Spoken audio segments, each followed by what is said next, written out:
Hello everyone, welcome back to my channel. After long days తర్వాత మళ్ళీ మీ ముందుకు వచ్చేసిన ఎపిసోడ్ 5తో.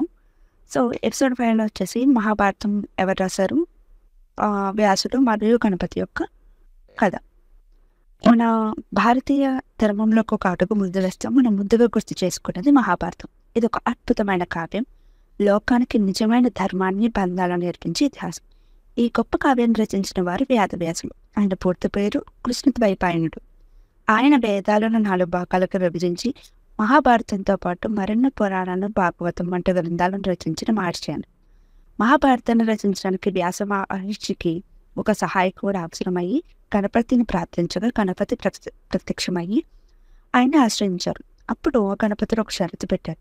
మీరు చెప్పే ప్రతిదీ కూడా వరుసగా చెప్పాలి అన్నారు.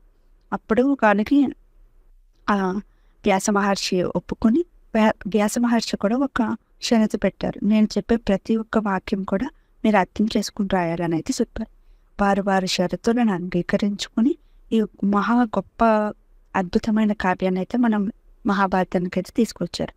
ఇది కేవలం పరాజయం, కుటుంబమే కాకుండా మొత్తం స్నేహం అన్నిటి గురించి అయితే చాలా బాగా వివరిస్తారు మహాభారతం గురించి. ఇలాంటి గొప్ప రచన రాసిన వ్యాస మహర్షులకి, గణపతికి మా యొక్క ఎప్పుడూ భారతదేశం రుణపడిపోయి ఉంటుంది. Thanks for watching. ఇలాంటి వీడియోస్ అయినా మళ్ళీ చూస్తాం.